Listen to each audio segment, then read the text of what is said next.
23년 6월 언어와 매체 35, 36번 의문, 의문의 변동에 관련된 이야기죠. 얘네 살펴보도록 할게요.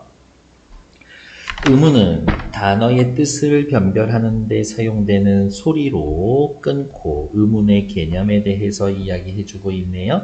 의문, 뜻을 변별하는 데 사용되는 소리, 가장 작은 소리의 단위니까 최소의 소리의 단위다.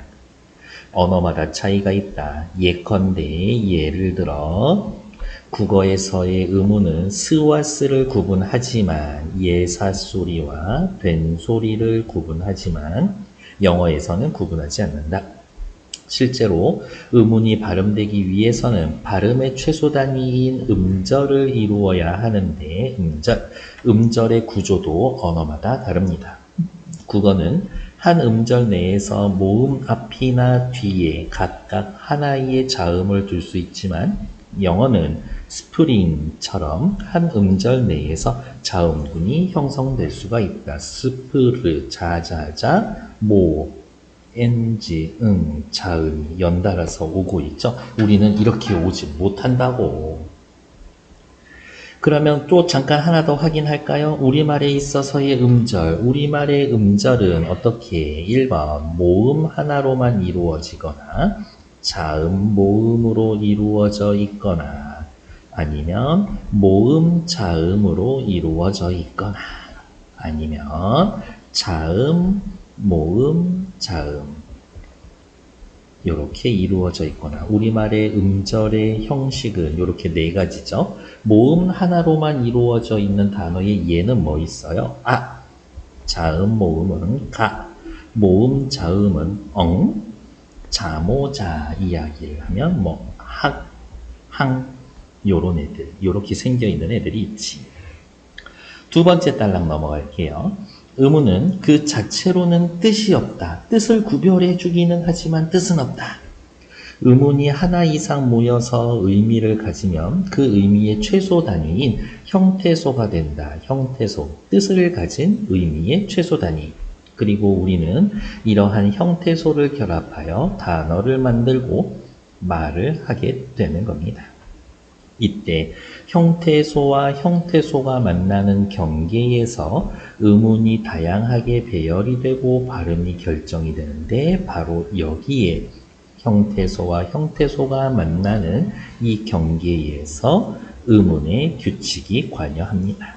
예컨대 예시 국어에서는 국물, 국물처럼 파열음, 기역, 비음, 미음, 의 순으로 의문 배열이 만들어지면 파열음은 동일 조음 위치에서 비음으로 교체가 됩니다. 세상에.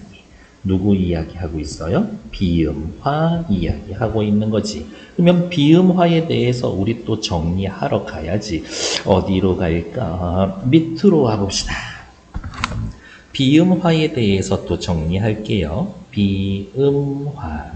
비음화는 뭐겠어요? 비음이 아닌 아이들이 비음이 되는 거죠. 그러면 비음이 뭐가 있는데 무, 느, 으가 아니었던 아이들이 무, 느, 이렇게 발음되는 걸 비음화라고 하고 비음화는 언제 일어난다? 첫 번째 앞에 의문이 종성 브로 끝나고 뒤에 형태소 의문이 느, 무 비음이 오게 되면 각각의 그 드부를 느무로 바꾸는 게 비음화 첫 번째.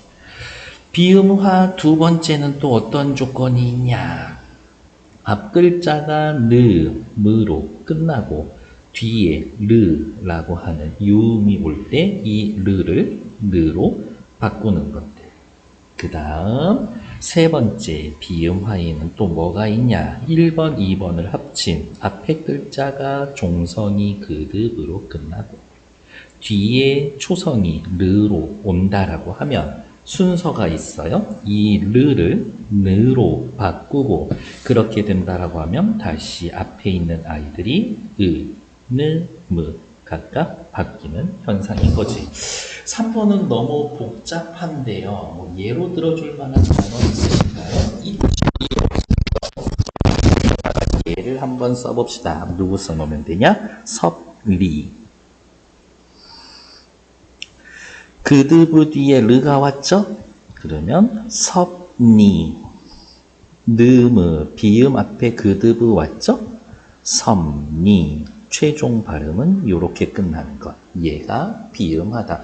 비음화에 대해서는 더 이상 할 말이 없어요. 비음화는 교체에 해당됩니다. 이런 거 빼놓고는. 이제 다시 앞으로 돌아옵시다. 그런데 이런 의문 규칙도 모든 언어에는 적용되는 게 아니다. 영어에서는 닉네임처럼 파열음 크, 우리말의 그가 해당이 되겠지. 니은, 느, 비음이 배열되어도 비음화가 일어나지 않습니다. 그렇죠. 여기 닉네임. 만약에 우리말 같았으면은 얘가 뭘로 변했을 건데, ng, 요 발음으로 변했을 텐데. 이러한 음운, 음절, 구조, 음운 규칙은 말을 할 때뿐만이 아니라 들을 때도 작동합니다. 말을 할 때에는 발음을 할 수 있게 만드는 재료, 구조, 방법이 되고 말을 들을 때에는 말소리를 분류하고 인식하는 틀이 됩니다. 예컨대 엄청 예가 많죠. 국 더하기 밥이 되어 있다라고 하면 국밥은 된소리가 적용이 되어서 늘 국밥으로 발음이 되지만 우리는 이것을 밥이라고 들어도 밥이라고 관련된 것으로 인식합니다. 그 이유는 국밥을 들을 때에는 된소리 되기가 인식의 틀로 작동하여 된소리 되기 이전의 의문인 국밥으로 복원이 되기 때문입니다. 된소리 되기 나왔네요. 선생님, 된소리 되기도 정리해 주실 수 있어요? 그럼요. 밑으로 내려오셔서 된소리 되기 또 확인합시다. 된소리 되기는 조건이 많습니다. 1번, 앞에 글자가 그드브로 끝날 때 뒤에 오는 예사소리 그드브 스즈 전부 된소리로 바꾸면 됩니다. 그드브 스즈. 다음 2번, 단어가 있어요. 근데 이 단어는 용언이어야 합니다. 그리고 잘라놓고 앞에 어간, 뒤에 어미.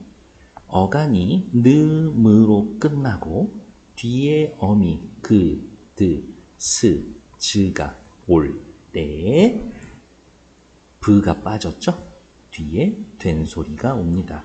예를 들면 신발을 신고 신다, 신발을 신게, 신다, 동사용언, 신다의 신, 어간 이런 거겠지. 세 번째는요. 뭐래니? 저 굵은 글씨는 세 번째에는 글자가 있어요. 한자어여야 합니다. 앞에 글자가 리을로 끝나고 뒤에 글자가 드스즈가 오면 뒤에 오는 드스즈는 된소리로 바꿉니다. 예를 들면 갈등, 발전, 일시 이런 애들이지. 마지막 된소리 되기 네 번째는요. 생긴 형태를 보시면 됩니다. 뭐 쓰고 띄어쓰기 어쩌고 뒤에는 예사소리 5개 전부 다 올 거고요. 앞에 리을로 끝납니다. 그리고 앞에 말이 뒤에 말을 꾸며주는 것처럼 요 앞에 말은 뭐예요? 라고 하면은 동사의 관형사형 관형사형, 을 요렇게 끝나 있으면 뒤에 거 된소리가 됩니다. 나는 그것을 할 수가 없어. 할 것이 없어. 할 수, 앞에 말이 뒤에 말 꾸며주고 하다가 할이라고 관형사형으로 변형되어 있는 것, 활용되어 있는 것들. 얘네들이 된소리 되기인 것이다. 네, 알고 있습니다. 여러분들 이미 다 인지하고 있는 내용이라는 것들을. 국어의 음절 구조와 맞지 않는 소리를 듣는다면 음절 구조에 맞게 바꾸고 뭐라고? 아, 그거 국어에 없는 소리를 듣는다면 가장 가까운 음운으로 바꿔서 인식합니다. 영어의 단어 BUS, 우리의 음절 구조에 맞게 이 음절로 바꾸고 B를 B 또는 B로 바꾸어서 버스, 버스로 인식하는 것이 그 예입니다. 글로벌하네, 지문이. 윗글의 내용을 추론한 것으로 적절하지 않은 것은 국어의 음절 구조를 특징을 고려로 하면 국어의 음절 구조의 특징은 뭐예요? 모음이 음절의 핵이 됩니다. 즉 모든 음절에는 모음이 있어야 합니다. 다음 모음 앞뒤로는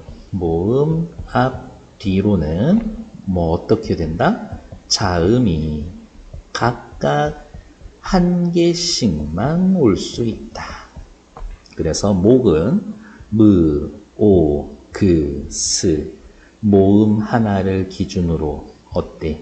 자음이 하나씩만 와야 되는데 뒤쪽으로는 두 개가 있죠. 둘 중에 하나 날려야 돼. 그래서 목으로 발음해서 음운이 탈락하는 것으로 이해할 수가 있군. 맞는 얘기죠. 그리고 얘를 조금 전문적으로 설명을 하면 뭐라고 할 수가 있어요?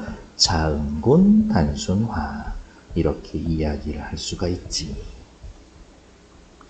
자음군 단순화는 탈락에 해당되고요. 2번 국어의 음운 르 자체에는 뜻이 없지만 좋아.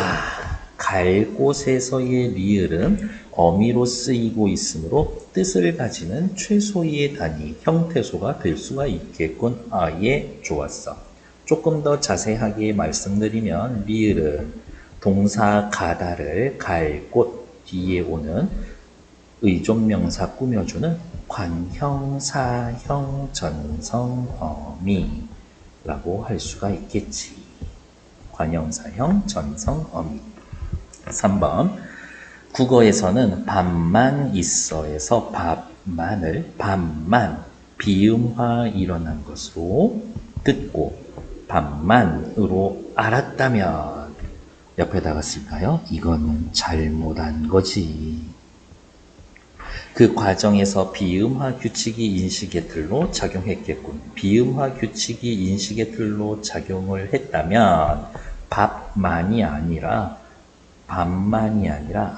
머릿속에서는 밥만 요걸로 인지가 되어야 되죠. 3번 틀린 얘기지. 스프링, 삼음절 스프링으로 인식했습니다. 우리말에 없는 거지만 우리 국어의 음절 구조의 인식의 틀이 제대로 작동해서 고쳐서 듣는 겁니다.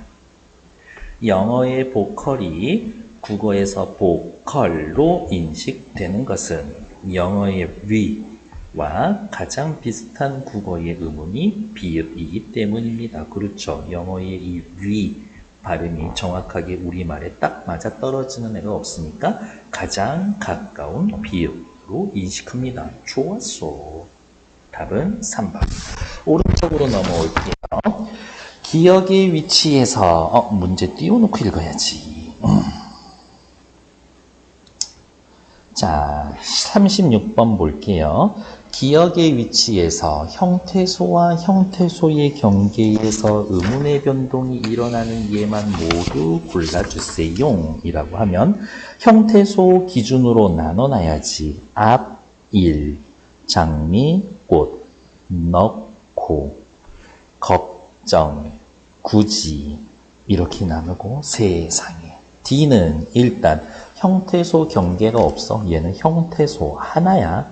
나눌 수가 이렇게 나눌 수가 없다고. 그러니까 형태소 경계에서 음운이 일어나는 것 찾기. 형태소의 경계 자체가 없으니까 D 들어가면 일단 전부 다 탈락. 벌써 답은 둘 중에 하나죠. A 맞나 봐요. C도 맞나 봅니다. 그러면 B하고 E만 찾아도 되겠네. 자, 살펴볼게요. 앞일은 어때요? P와 이 사이에서 일어나는 현상인 거지. 앞일은 한번 체크할게요. 일단 끝소리 규칙에 의해서 앞, 일. 다음 복합어죠.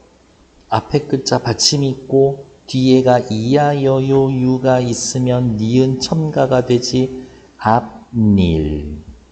다음 비음화에 의해서 앞닐. 그러니까 A는 의문의 변동이 형태소의 경계에서 일어나는 거 맞네. 그러면 A 들어가야지. 다음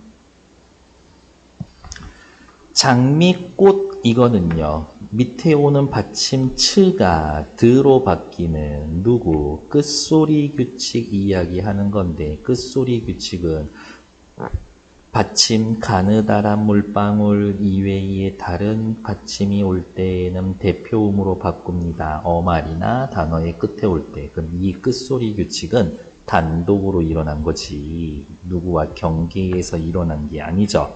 미의 이, 꽃의 끄, 미, 끄 전부 다 유지되고 있잖아요. 음운 변동 없지. 비 들어가면 안 되겠네. 탈락. 여기까지만 봐도 2번이 답이죠.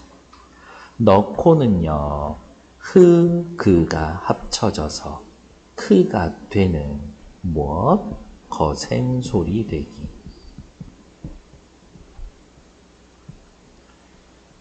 어간넛, 어미고라고 하는 형태소 사이에서 일어났죠. 그러면 C도 맞지. 걱정은 아예 없었고 탈락. 구지는요, 앞에 받침 드와 이가 만나서 굿이, 구디. 이게 다시 구지. 드와 이 경계 사이에서 드가 즈로 바뀌는 구개음화. 구개음화도 역시 교체죠. 그러니까 맞는 얘기지. 이 들어가야 되겠네. 정답은 2번. 선생님, A에 나와 있었던 니은 첨가 좀 한 번 더 정리해 주실 수 있나요? 당연하지. 오른쪽 위로 올라올게요. 어디로 볼까? 여기로 위로 올라올까? 요쯤에다가 니은 첨가에 대해서. 니은 첨가는 조건이 많이 있어요. 일단 단어가 이렇게 있는데 형태소로 나눌 수가 있다. 1번 조건, 이 단어가 합성어이거나 파생어이어야 한다. 2번, 앞에 오는 어근이나 접사에 받침이 뭐든 상관없이 있기만 하면 된다. 3번, 뒤에 오는 접사나 어근이 이, 야, 여, 요, 유로 오면 된다. 그럴 때 최종 4번 니은이 들어가게 됩니다. 요게 니은 첨가. 선생님 해주신 김에 거센 소리도 해주시면 되나요? 그럴까요? 거센 소리는요, 축약에 해당이 되는 거고, 축약이란 뭐예요? 서로 다른 두 개의 음운이 만나 새로 다른 하나로 줄어드는 거지. 그, 뜨, 뿌, 즈가 히읗을 만나 앞에서 만나던 뒤에서 만나던 상관이 없어. 그럴 경우에 뭐로 바꾼다? 그, 트, 프, 츠로 바꾸는 것. 얘가 거센 소리 되기. 그러면은 마저 구개음화도 해주셔야죠. 앞말에 오는 종성 드, 트가 뒤에 오는 형식 형태소 이를 만나. 요게 주의해야 할 점이죠. 형식 형태소여야 합니다. 형식 형태소가 아니면은 뭐겠어? 실질 형태소겠지. 실질 형태소일 때에는 여기 니은 첨가로 넘어가야 합니다. 드트가 형식 형태소 이를 만나서 DT로 발음되어야 할 아이들을 지, 치로 발음하는 것. 이게 구개음화다. 아주 잘했어. 수고하셨습니다.